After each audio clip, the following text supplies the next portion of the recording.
Hey everybody, Chris here, representing Consciousness Now, and I'd like to bring a little bit of consciousness to the forefront. Um, I've been doing a lot of work in order to balance myself, kind of balance the yin and the yang. And what I've come to notice is that this world is all about the yang side of things, which is also known as masculine energy. And mind you, you don't really want to get too much into the whole male-female idea of the yin and the yang. But we currently live in a patriarchal system, so that the yang energy is basically it's praised, and there's not a lot of basically balance of the yin energy, and the yin energy is much more internal. Yang is external. It's the creation. It's the kind of more that go go go, make decisions on the fly, uh, and be stern with those decisions. Kind of like you see, kind of like for an American president or whatever. Kind of makes like this firm decision, and nothing's gonna keep him from doling out what that decision was. But really, is what we're lacking is this yin energy, this feminine energy. And again, it's not just a female thing.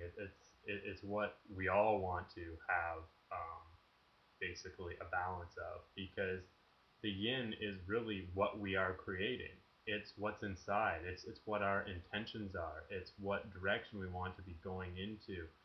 It's what we covet most. It's the love that's inside of us. It's our feelings. Um, these things really have to be sorted out. These things, they have to be given their due time. Um, it's even just so much as to relax, like really truly relax and surrender from our thoughts, so that we can come into more of a peaceful, natural state, which is our true state of being, as hence natural state. And from here, the yang energy, that creation, it's much more effortless. It flows, and it's more of pure intention. So you're really deliberately creating. You know exactly what it is that you want, and you go ahead and you get it. You create it.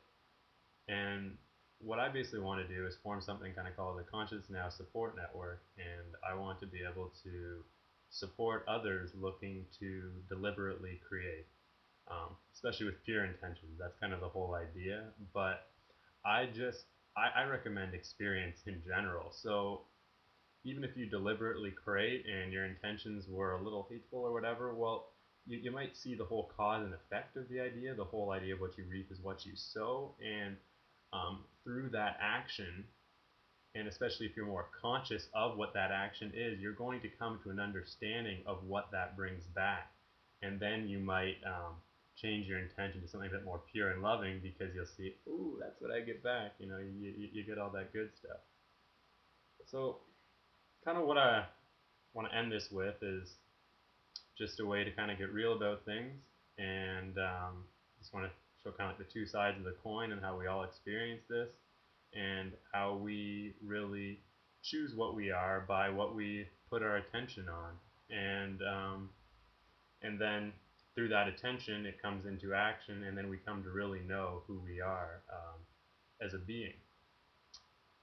So I want to say I am worthy, but at times I feel worthless. I'm strong. I am strong, but at times I feel weak. I am love, and I am loved, but at times I feel hate, and I am hated on. So basically what I'm saying here is I am these things. I am strong, I am loving, and I am worthy, but I feel those other things as well. I sometimes do feel more closer to what is worthless, and I do at times feel weak.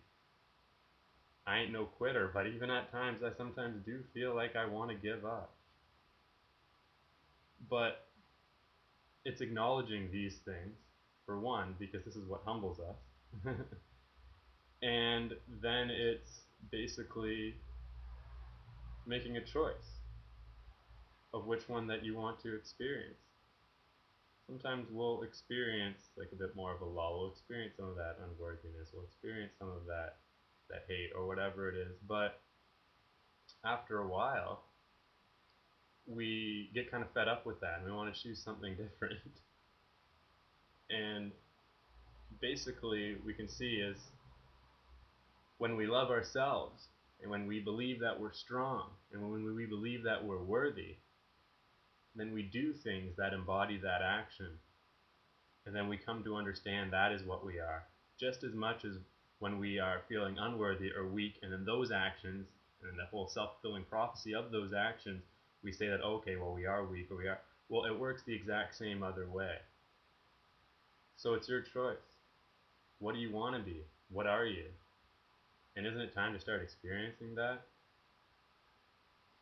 Anyway, that's all for this video. Check me out on Facebook, Conscious Now. Even add me on Facebook, Chris Dub. And I want to come up with a lot more videos, a lot more like really real videos, especially touching on the yin side of things, which I feel is just it's not really being discussed as much. And I really want to bring it to the table because I feel like this is what's really needed in this world right now. We need deliberate creators with pure intentions that want what's best for all people and especially themselves. We got to work for ourselves first. We got to do what's best for us, and once we know what's best for us and we're doing that, well then we can do what's best for others as well. And through knowing what's best for us, we kind of understand what is best for others, even though we're all individuals. So things can switch around. It's not always exact or whatever. And that's the cool thing about it. We all are unique individuals, and I just want to share more of who I am so you can feel more comfortable to share who you are, because we're all different, and I'm tired of, I feel like I have been this way in the past in high school and whatnot, just trying to more fit in or more just kind of be like the crowd, so I'm not like, looked at differently. But I am different. I'm very different, and I'm a sensitive person, I'm a loving person, I'm a caring person, and I don't give a fuck to be that way. I don't care to show it. I think who I am is beautiful, and I think who you are is beautiful too, and I want you to show that.